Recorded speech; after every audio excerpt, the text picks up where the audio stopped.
Hello, Zelda Universe. Welcome back to another exciting interview. I'm Alex Trevino, and I am joined by a special guest today. This is Andi Gibson, the voice actor of Impa in Hyrule Warriors: Age of Calamity. Hello, Andi. How are you doing today? Hi, I'm good. Happy day after Turkey Day. Happy Black Friday Day. After Turkey Day, yeah. I'm still partially awake, kinda. Yeah, same here. It was Well, a big night. Well, we are glad to have you here today, Andi. And just can you just give us a quick rundown of who you are and what you do, and remind us again who you play? Okay, my name is Andi Gibson. I am a Los Angeles native, voice actress, session singer, and I play Impa in both Breath of the Wild and Age of Calamity, many years apart. So, can you just tell us a little bit about what that is like for you? I guess just voicing a very old woman and the younger version of that same character. I've done a lot of old women before for some reason. I don't know what it is, but that was fun and exciting when I booked that one. And I had heard through the grapevine, as we do with games, little rumors and little murmurs that there might be a sequel, another game. I had no idea if I would be involved. And when I booked this one, all I knew, because they don't tell the voice actors anything because of NDAs, they don't want anything leaking. All I knew was that I was coming back to do a legacy voice that I had done before. And the only one I could think of was Impa. So I was like, oh, cool, she's in this game too. I had no idea that it was going to be the younger version. So I went back to my recordings to get back into my old Impa voice. And when I got into the studio, I saw the young Impa on the screen because we dub everything from the Japanese. So we see the screen, we have to match the lips and everything. And I was like, oh, I was not expecting this at all. So it kind of threw me for a loop. And then we took a little time to get her sound, the director and I together working on what we wanted her sound to be like. I feel like her voice is very similar to just my natural voice. So that was exciting because it wasn't terribly vocally taxing or anything like that. But, I get excited and then start sounding a little bit like Pura. And I'm like, oh, so he'd have to pull me down again. Like, oh, you're getting a little too high. But I love her voice. When she came on, I was like, who's that? She's great.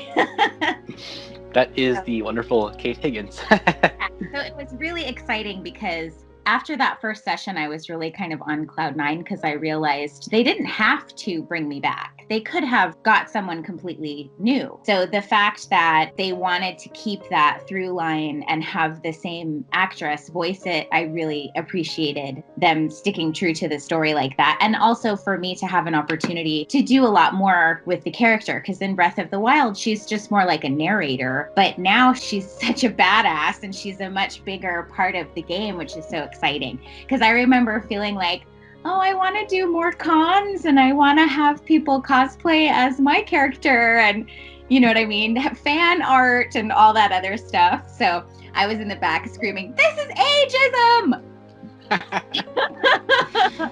Well, hopefully once conventions happen again, we can see a lot more Impa cosplay, which is very possible. Yeah, I hope so, because her new look is really rad. In light of that, how about we just jump into one of our first questions that our good friend Matt wants to ask is, what was it like voicing the same character in Breath of the Wild, only 100 years younger?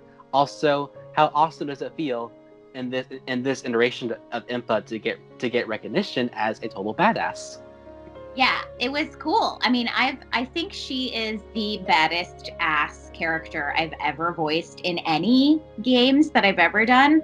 So that's really exciting. God knows I've never done this many fighting efforts and things like this, because this is like she has true battles, you know what I mean? She's a character that you can play and fight with throughout the entire game.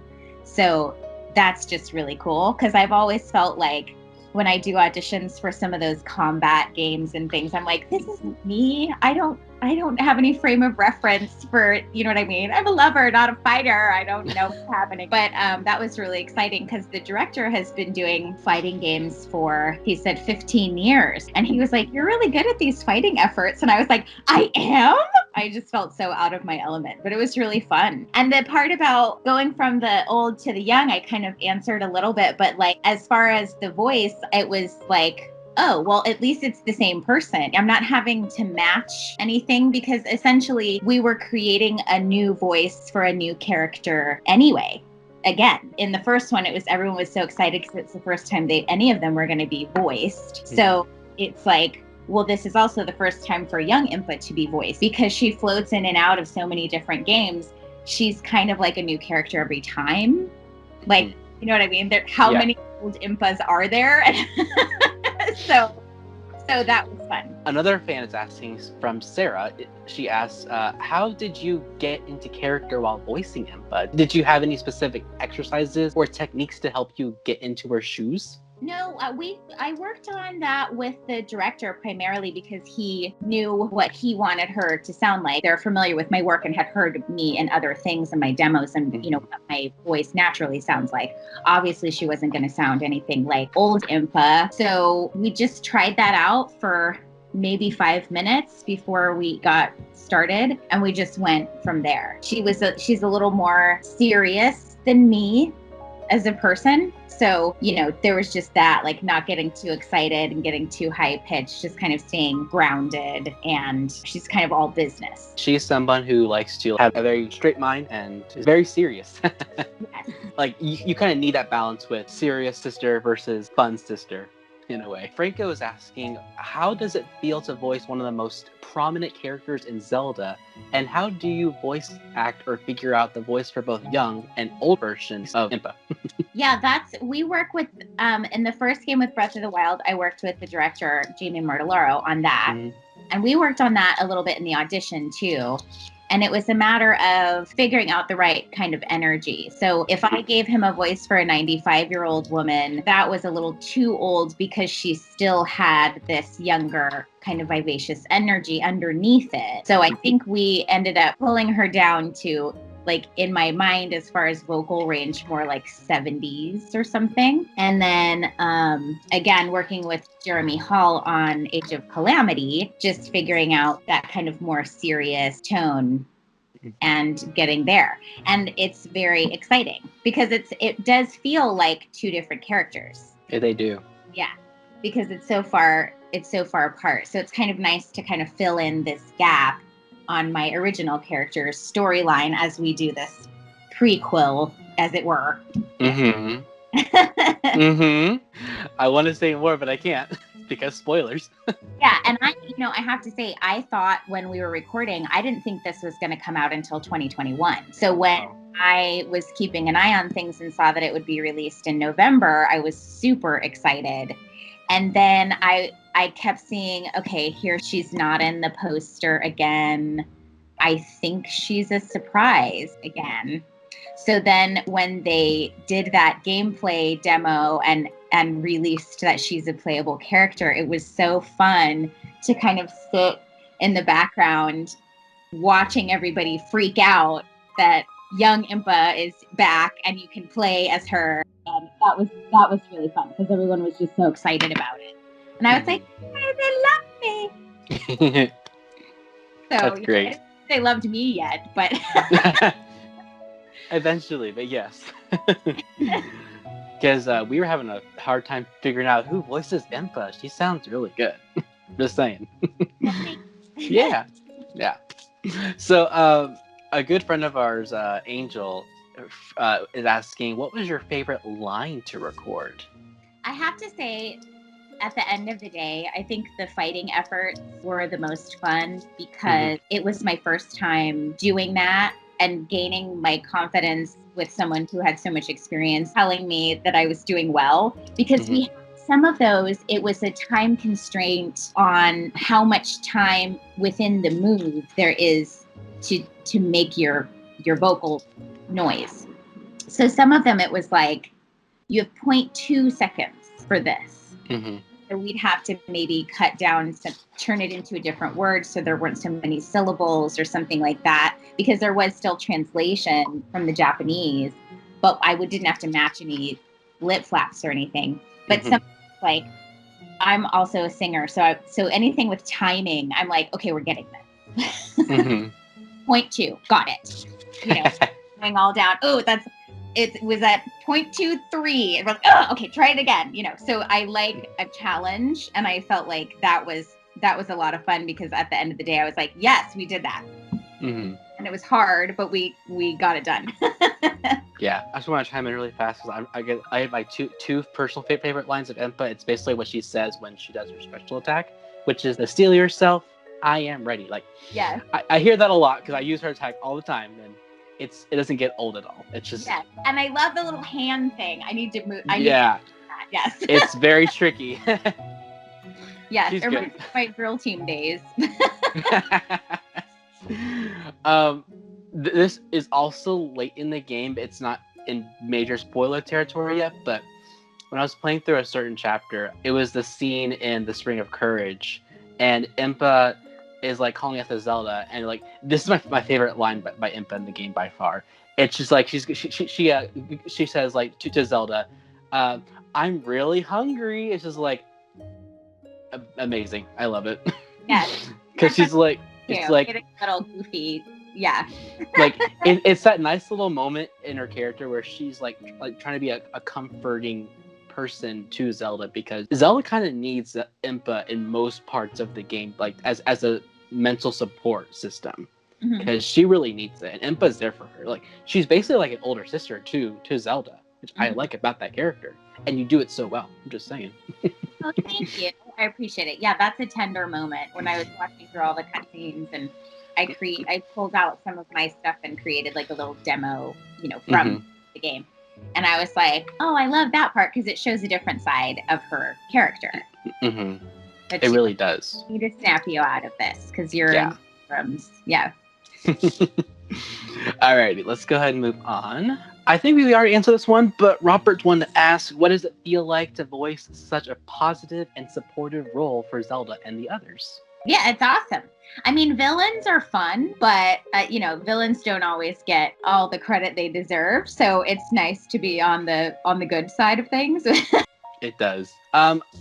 So I think we already answered this before, but I want to make sure we cover it. Craig is asking, have you had any prior experience voice acting or acting in general? If so, who else do you play and voice in other projects? Oh, well, yeah. I've been a full-time voice actor for, I think we're going on 8 years now. And as far as games go, this might be my 15th game, something like that. So I did several characters in the Bear With Me series. I did all the female villains in Shaq Fu, A Legend Reborn. I did a really cool character named Joy Hayden in The Sinking City. That was such a creepy game. She has her mouth sewn shut. So that was a very interesting exercise, trying to figure out what she would sound like, how she would talk. That was a fun little acting exercise. It's not like hundreds and hundreds or anything. But I started doing voiceover in commercials, actually. Booked a bunch of spots for Kraft, and I sound like I'm 10 years old. I didn't think I'd be selling you cheese, but that's what happened.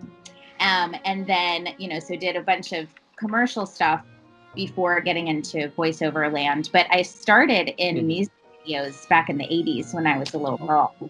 So that's how I started acting, technically. Then got involved in theater and musical theater, worked at Universal Studios Japan, singing there, and then came back and did Universal Studios Hollywood, did Disneyland Resort.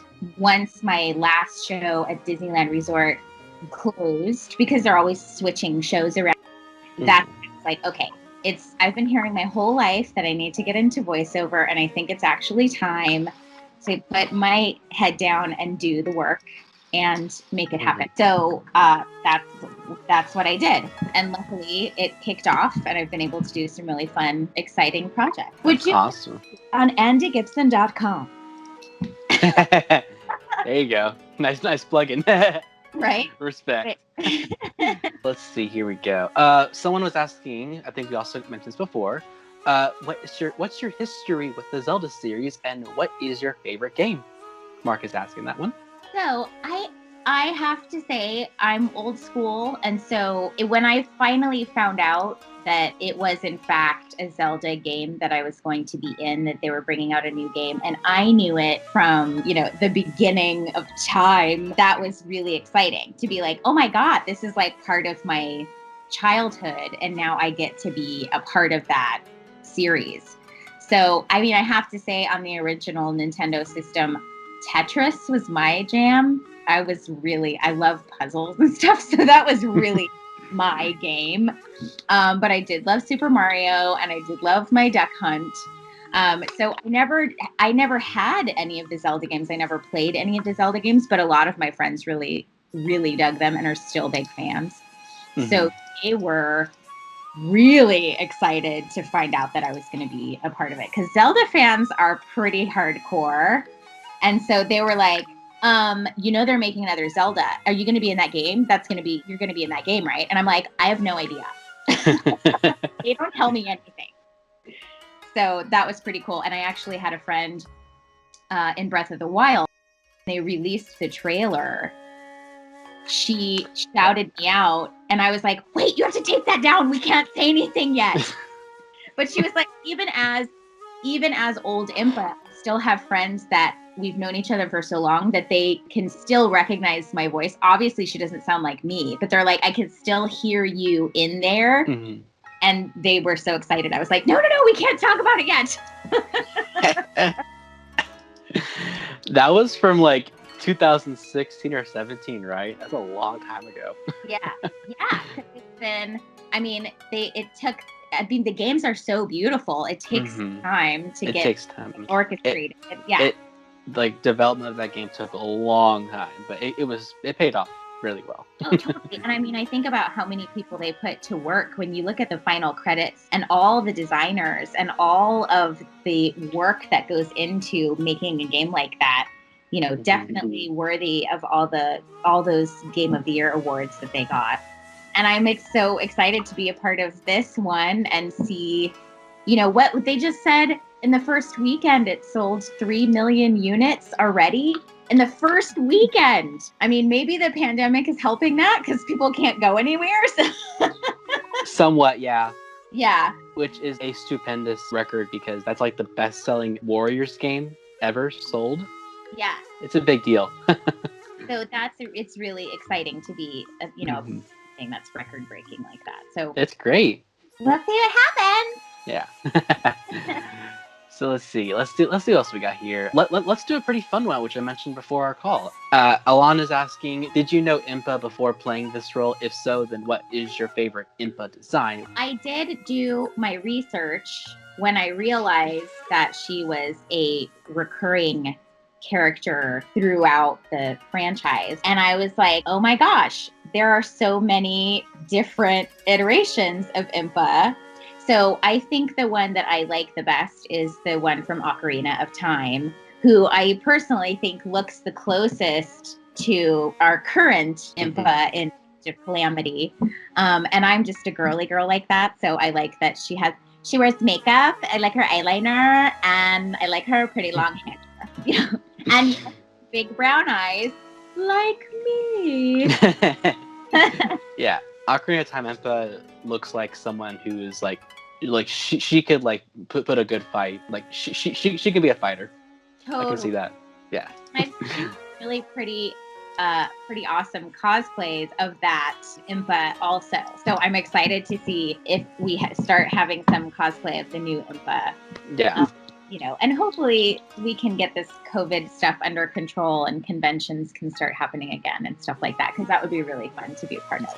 Yeah, it'd be really fun to especially see like the entire Zelda cast together in conventions again, I know, because we don't record together either, so it's the only time we get to see each other and be together as a cast. It's actually theater. We go in time and because especially with COVID, I was recording by myself. With everybody else was on the headsets. They were all in their own homes, and we were just doing everything remotely. Mm-hmm. and then one sound engineer at the studio that I was at. And that was it. And a lot of the other cast members, they recorded from home. So yeah, I was like, okay, I'll go to the studio. I'm happy to get out of the house and do something. Cool. All right. Let's do 2 more questions. I think we'll wrap it up. Okay. All right. So, A Metal Penguin is asking, was there anything about the character that surprised you? What are aspects to the character that you personally brought to the table? I guess the thing that surprised me a little bit was her relationship with Pura, like how they interact together, because she's so serious, Impa, and that's not really how I am as a person. So that was a little something different. To me, she seemed a little cold to her sister, like maybe a little annoyed by her younger sister or something like that. And I'm an only child, so I'm not really familiar with that. So I was like, oh, but she's cute. Right? No, don't give her time. And then, I mean, I feel like the main thing I brought to the character is my voice. I really feel like she sounds a lot like me. I didn't really feel like I was putting on a character voice where I was doing seriously with Breath of the Wild. So I feel like that was something that was really exciting to me. It was like she gets to sound a lot like me naturally, and so it's very recognizable if you know me in real life that it's actually me as the character. Whereas in Breath of the Wild, it was like, that's you? No, you're kidding. That's you? And I'm like, yeah, that's what I do, you know. But the different, you know what I mean? It's kind of the opposite end of the spectrum. That's great. Like, again, as you said before, like, we couldn't figure out who voices the younger Impa. She's so cool sounding. Like, oh, who could this be? We don't know. And then on a podcast, and you find out I'm just a big derp. Who isn't? But no, I also agree with you too. Like, I would just love Pura so much because she's just so fun and just so energetic. I mean, I get Impa's very serious, but you know, who doesn't love Pura?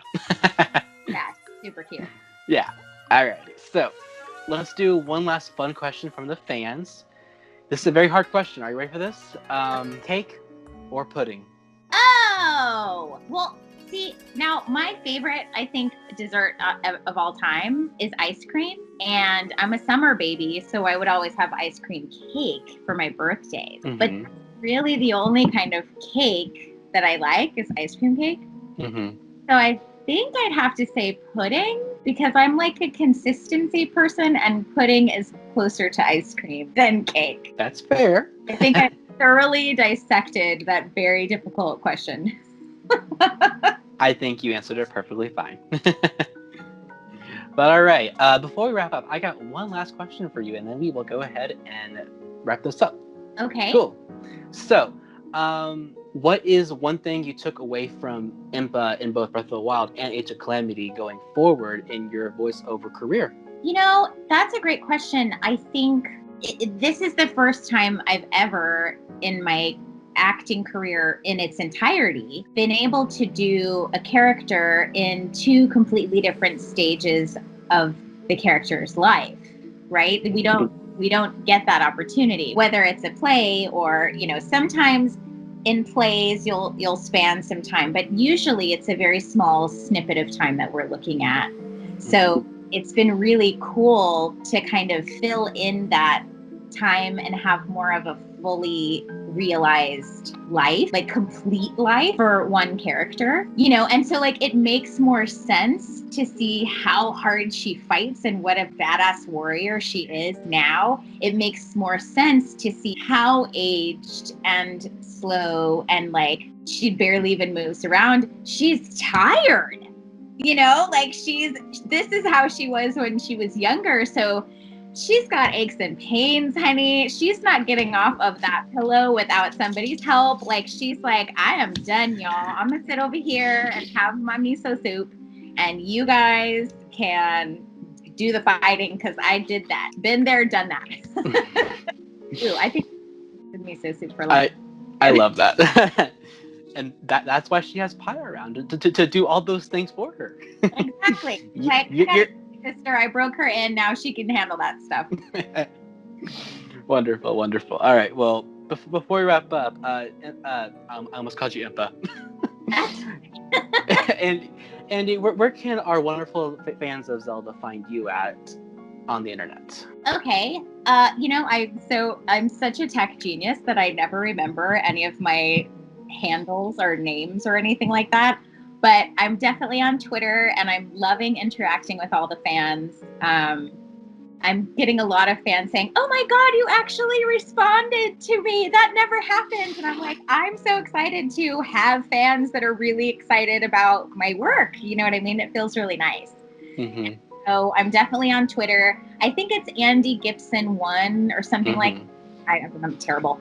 And it's Andy with an I. Mm-hmm. That's me. And I think my icon is actually Impa on Twitter. Mm-hmm. Yeah. Also Instagram.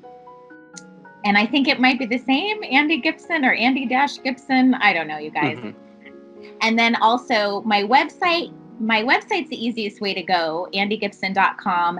And then I have the little links. So then you can find me on Facebook, on Instagram, on all the goodies from my website. So that's easy. And Great. I did finally put up an Impa up there for autographs. And then I have all my other work, singing stuff for Thundercats Roar and other, video game and animation and commercial stuff all over. So you can just have a wild ride. Awesome. Well, also I will include the handle on the video as well, so it'll be right. It'll be right under you. Okay, awesome. Or rather, in the videos, like formation, it'll already have been there this whole time. Oh, rock! Thank you. And we will have links to all of your links in the video description. So just go down into the video description to find Andy on Twitter, Instagram, and her site. Great, cool. Thank you, Alex. No problem. Well, before we wrap up, do you have anything else to say to all of these Zelda fans in the world? You guys are the best fans ever that I have ever encountered. Encountered? I don't know. I went into an accent there quickly. As I've ever encountered. You're just lovely. Just lovely. So I'm really just appreciating the love, and I love all these. These are all really great questions, and I'm happy to chat and discuss. And I know that the world of voiceover is kind of a mystery because everything we do is kind of behind the scenes, and with it emerging so much now in the gaming world, people are really curious about, how it all works. And I get it. So I'm happy to do podcasts like this. I've got a couple more lined up, and it's fun. And I'm loving how much people are enjoying this character. So thanks for being there. Awesome. Well, thank you, Andy, for being here with us today. I really appreciate it a lot. Absolutely. Thank you for having me. Alrighty. Well, y'all have a good one. Bye.